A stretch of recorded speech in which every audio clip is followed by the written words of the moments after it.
The Supreme Court debates whether the Second Amendment permits the government to disarm users of illegal drugs, including marijuana, cocaine, and much more, in another test of the justices' new constitutional approach to gun rights. Meantime, James Talarico wins a clean victory for the Democratic Senate nomination in Texas as Republicans head to a runoff between John Cornyn and Ken Paxton. From the opinion pages of the Wall Street Journal, this is Potomac Watch. Welcome, I'm Kyle Peterson with the Wall Street Journal. We're joined today by my colleagues on the Journal's opinion pages. Columnist Matt Continetti, who writes for the Free Expression newsletter, and editorial board member Colin Levy. The Supreme Court's 2022 ruling in a landmark case called Bruin held that today's gun restrictions can only withstand Second Amendment scrutiny if they are consistent with America's history and tradition of firearm regulation. Since then, judges and lawyers have hit the books to figure out how the founding generation dealt with firearms. And on Monday, one of those disputes was back at the Supreme Court. This is U.S. v. Hamani. Federal law says that it is illegal for anyone who is an unlawful user of any controlled substance to possess a firearm.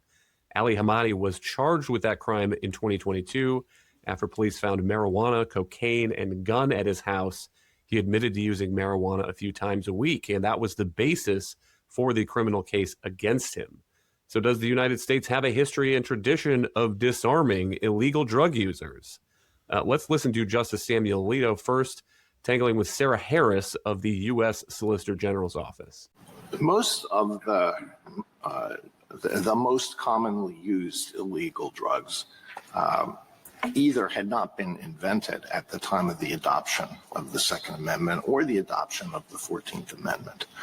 Heroin was invented in 1874, cocaine, 1855, methamphetamine, 1893, fentanyl, 1959. Marijuana existed, but my understanding, hemp was grown for industrial purposes. My understanding is that it was not consumed to any degree by people in the United States until at least the beginning of the 20th century. Is that consistent with your understanding of the situation? That is correct. So we don't know what the founders, what those who adopted the First Amendment or, the Second Amendment or the 14th Amendment thought about illegal drug use per se. Correct. And here with a bit more skeptical read on this law is Justice Amy Coney Barrett.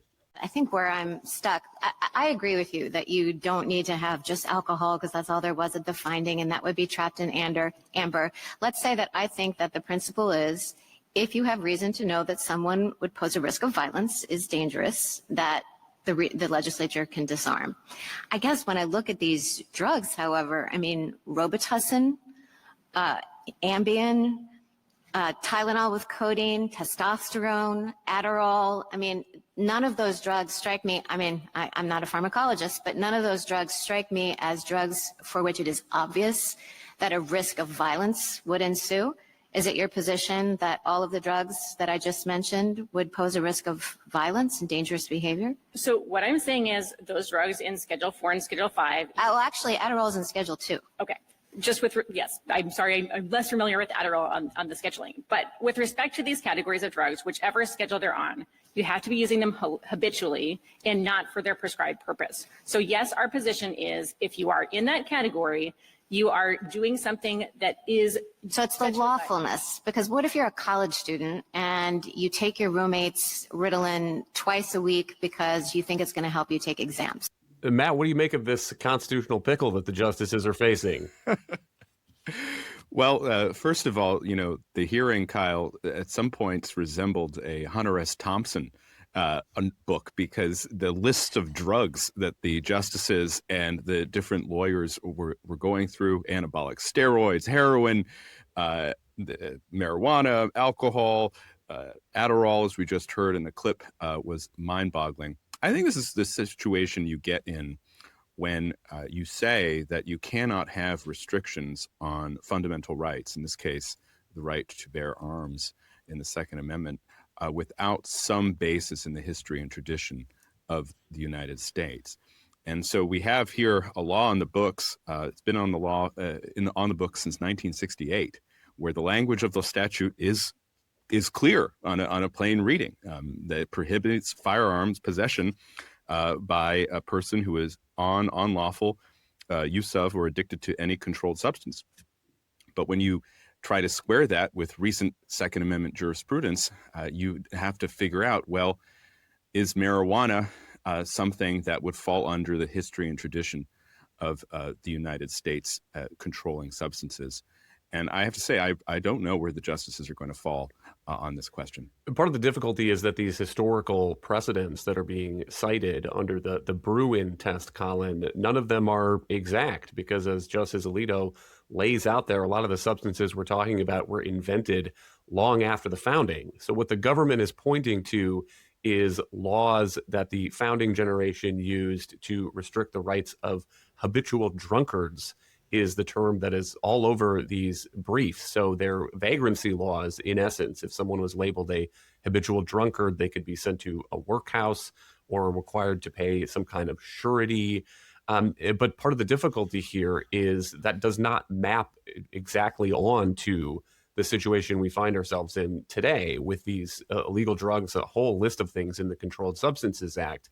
And there are some on either side of the reasonableness test.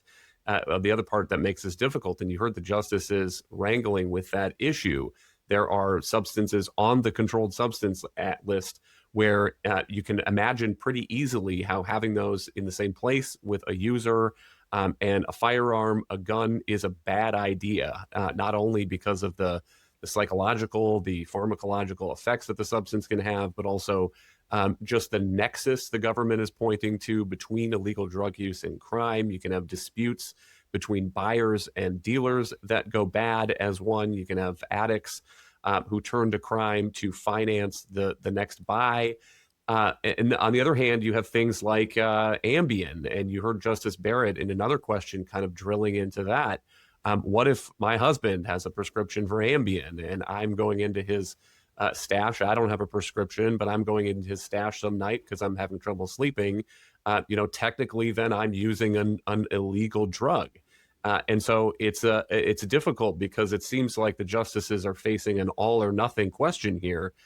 If there is a tradition, a historical tradition of disarming people who are analogically like illegal drug users today, or is there not?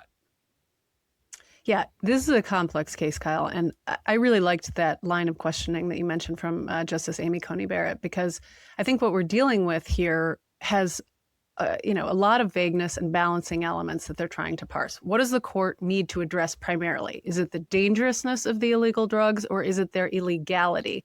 And this is something, by the way, we can talk about more later, but that's an element that the National Rifle Association and other gun owners groups are particularly concerned with.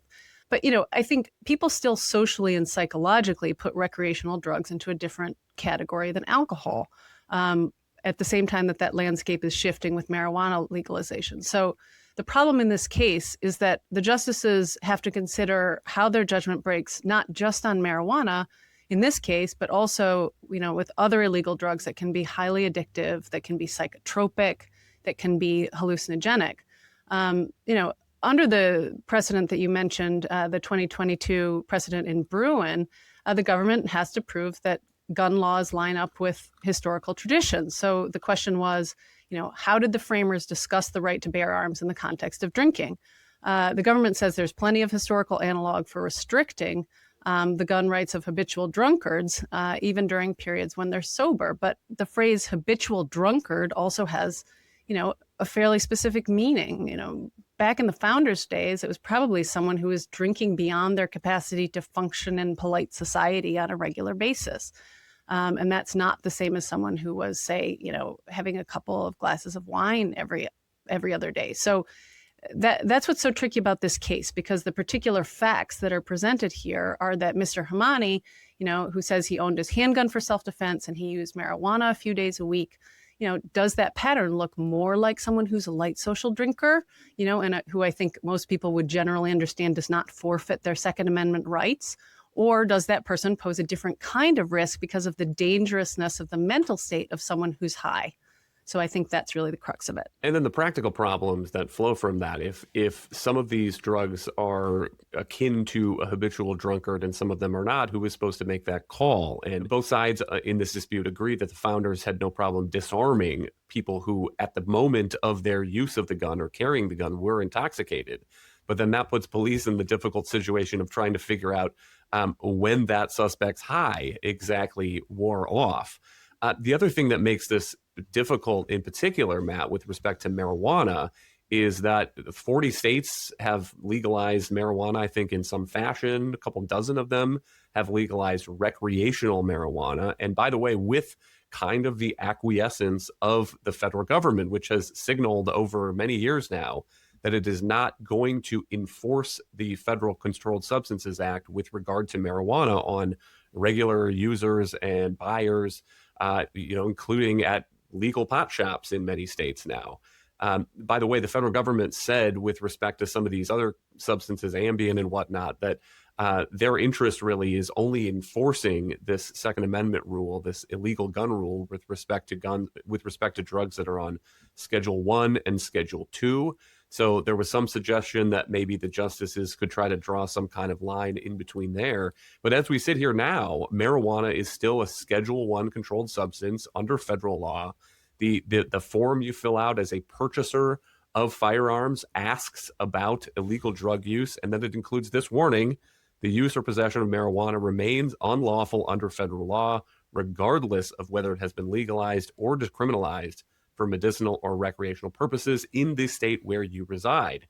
So, Matt, that's part of what has made this a tricky situation with respect to marijuana, is that even though it's legal in many states, the users with respect to federal law are still kind of in a limbo. Yes, I think there's a lot of kind of contradictions involved in this case. I mean, the first to point out is that you have the Trump administration, which is known as a defender of Second Amendment rights, actually arguing for gun laws, arguing on behalf of maintaining the ability to arrest and convict someone on the basis of possessing a firearm while using or addicted to controlled substances.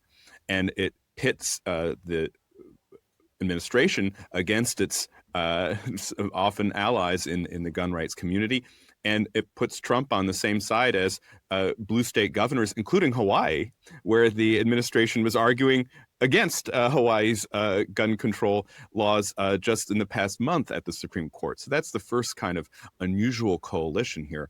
And then you have the fact that in many ways the Trump administration is arguing against itself, because it's not just that the federal government has kind of taken a benign neglect attitude toward marijuana in recent decades. Trump recently began the process of reclassifying, rescheduling pot, according to our own Justice Department through his administration. So here he is on the one hand saying, well, actually, we should reclassify what marijuana is according to the Controlled Substance Act, but at the same time saying we should continue to enforce the laws if someone is in possession of both drugs and a firearm. I think what's interesting about this is your point about discretion, Kyle. I mean, Chief Justice Roberts raised this in the course of the 2-hour hearing the other day, which is, if you say that this law is unconstitutional, then you're not only putting a huge amount of discretion on police to determine, how dangerous or how addicted or even how compromised a person is under a controlled substance at any given time, but you're also going to ask judges to really get involved in each of these cases. Let's not forget that Hunter Biden was convicted under this very statute just a few years ago before his father pardoned him. There are many cases where law enforcement goes for this type of connection between drugs and firearms, even in the usually as a way of kind of getting at someone that they're investigating on a lesser charge than they're actually filing. I think the circumstances of this case, Hamani, are fascinating, especially in light of the current conflict between Iran the United States. I mean, Hamani is a dual Pakistani U.S. citizen who first came under the scrutiny of the federal government in 2019 when he was returning from abroad, and federal authorities found calls between him and his brother, who attends a university in Iran associated with the Quds Force. His mother actually went to Iran, according to the federal government. This is in the Solicitor General's brief, to attend Qasem Soleimani's funeral. So there's clearly a larger context here. Now, of course, that's not what's being litigated, but I think you can see why the authorities wanted to search Mr. Hamani's residence to begin with. One final thought on this topic from me, Colin, is the Supreme Court also put in a hard place by the fact that Congress is so dysfunctional these days, because it seems some of the justices were suggesting that if Congress wanted to, it could solve this problem. That if the tight historical and traditional connection is that there is Second Amendment support for disarming people who are dangerous, who pose some particular risk of misuse of firearms, then Congress could go through and instead of having this Controlled Substances Act law that covers everything, including the Robitussin and the Adderall and whatnot, you could have a narrower bill that disarms people who are taking hallucinogenic substances, real mind-altering things, and Congress could make the call on marijuana, yes or no. But the fact that it is so hard to imagine Congress in this day and age getting together and finding the bipartisan compromise needed to get that kind of a law over the filibuster in the Senate also puts the Supreme Court in a tough spot here. That's true for sure. And, I think there are a few larger takeaways here too, Kyle. I mean, I think one important thing is the fact that we're even having this really granular and somewhat confusing discussion about dangerousness, versus illegality is a testament to how good the jurisprudence has been on the Second Amendment. I mean, this is really a case where the courts are getting deep in the weeds on what kind of crime can overcome Second Amendment protection. This is what the gun rights groups are really concerned about, because, there's an inclination here to say, the most important criteria is how dangerous it would be. But the NRA is worried about a scenario in which the government, could be just taking guns without having to prove any underlying crime, and just saying, hey, we get to take this weapon because you're inherently dangerous. I think they're worried about the broader implications of that idea, and that non-crimes, that sort of get to subjective behavior about, different behaviors on a spectrum could remove your Second Amendment right to bear arms. So, all of those things go into this this general concern here. But, as we look at the way the justices were handling it, I think what I really came away with reading the transcript was that there's so much value in having this highly intellectual court parsing these issues. Even if the case itself is a bit of a hash, it was just interesting saying how the justices' minds were working on this. And I think there's a real message here to the left, which I think tends to just think conservatives are, all yahoos who just want to let everyone brandish firearms at will. It was very clear that all of the conservative justices, Gorsuch, Barrett, Alito, the Chief, they were all agreeing, that there are circumstances and people whose social behavior should prevent them from exercising Second Amendment rights or brandishing a gun at certain moments. And I think that's a testament to intelligence and subtlety, and kind of a great moment for the court. And if I can add, Kyle, there is one other novelty to this case, which is this case got the ACLU to defend the Second Amendment for the first time. So there is an achievement there that the American Civil Liberties Union actually discovered this liberty that's been hiding in front of them for 250 years. That's so fabulous. Let's turn to the results in the Texas primaries on Tuesday. A few outcomes I would mention. First, in the House district, the 22nd district, Trevor Nels wins the primary to succeed his identical twin brother, Troy Nels, apparently the first time in U.S. history that will happen if he is indeed elected to Congress then. Former Navy SEAL Dan Crenshaw loses his primary in the Houston area seat, the 2nd district, to State Representative Steve Toth. Crenshaw, I believe, the only sitting House Republican in Texas not to be endorsed by Donald Trump. So maybe that does suggest the strength of the Trump endorsement in Texas. And then the pivotal Senate primary, 2 interesting results. First, Matt, James Talarico, the Democratic moderate rhetorically candidate, even if not, I think, positionally, wins an outright victory over Jasmine Crockett, 52% to 46%. Certainly suggests to me that Democratic voters are focused on winning in November, turning Texas blue, as they have repeatedly tried to do. And then on the Republican side, incumbent Senator John Cornyn showing some surprising strength, not previewed by the polls. He is ahead of AG Ken Paxton, about 42% to about 41%, with about maybe 5% of the votes still outstanding. Wesley Hunt with about 14% there. Let's listen to a piece of what they each said. First, here is John Cornyn speaking to his supporters last night. Over the next 12 weeks, Texas Republican primary voters will hear more about my record of delivering conservative victories in the United States Senate and learn more about Ken's indefensible personal behavior and failures in office. Just like the primary, we have a plan to win the runoff, and we are in the process of executing it. Judgment Day is coming for Ken Paxton. And here is Ken Paxton. It looks like we're headed to a runoff, and that's because of you. The people of Texas made your voices heard. After all the personal attacks, which there were many, and after all the lies, you listened to what John Cornyn was selling, and you weren't buying it. Nearly 60% of Texas voters who have known Cornyn for over 40 years, after hearing $100 million worth of ads, chose to vote against the incumbent. That's historic. Tonight, change was on the ballot, and change won. Matt, what do you make of these results? Well, there's a lot to unpack here. I'm just beginning with the Republicans who we heard from. Cornyn surprised many in the political class by his narrow 1-point victory as we continue to count ballots. Many in the Beltway expected him to lose by as many as 6 points to Ken Paxton even before the runoff. So I think this was a good result for Cornyn.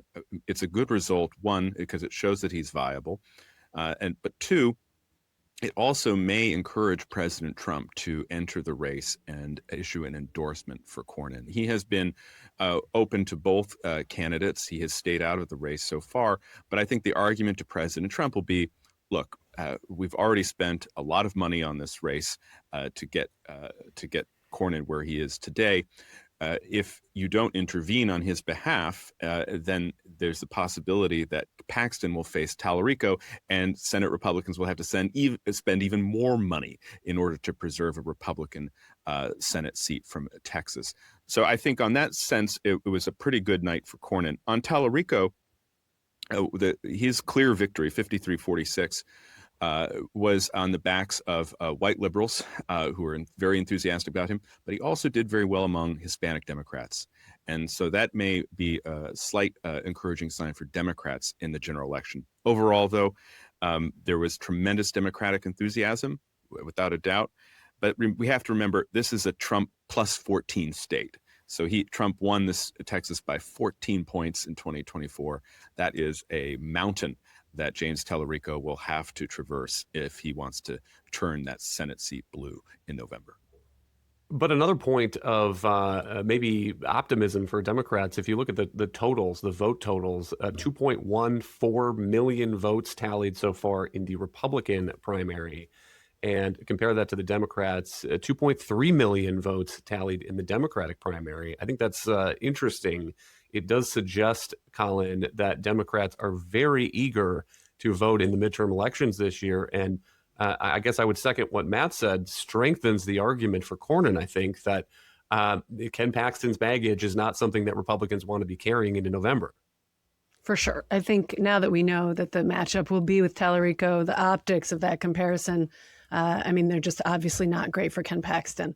Talarico has this clean-cut Presbyterian divinity student vibe about him, and Ken Paxton's been, up for impeachment and divorced for infidelity and faced with all kinds of corruption claims. It's definitely an uphill slog with anyone approaching a swing voter. A Paxton win in the primary would rely on base voters to turn out massively in the general election.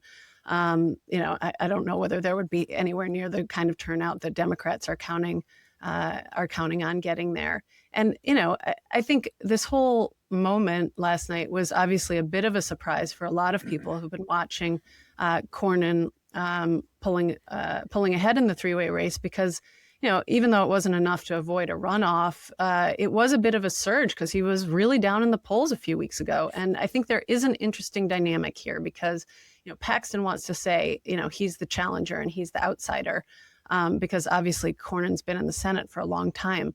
And he is technically the incumbent. But this race doesn't really play like that. It doesn't really play like a traditional incumbent versus challenger race because Ken Paxton's name recognition is so high in Texas, and he's so flashy that a lot of people sort of already knew his reputation. And I think probably Cornyn had to, go and remind a lot of people who were just like, oh yeah, he's our senator. He seems like a good guy. Needed to remind people what he's really about. Finally, one correction to something I said yesterday. I quoted Ken Paxton on Big Pharma pushing painkillers and poisoning our people. That was in relation to a lawsuit against the makers of Tylenol, not Advil, as I said. Tylenol, Advil. I take them both, but I apologize to the makers of Advil for mixing that up. Thank you, Colin, and thank you, Matt. Thank you all for listening. You can email us at pwpodcast@wsj.com. If you like the show, please hit that subscribe button. And we'll be back tomorrow with another edition of Potomac Watch.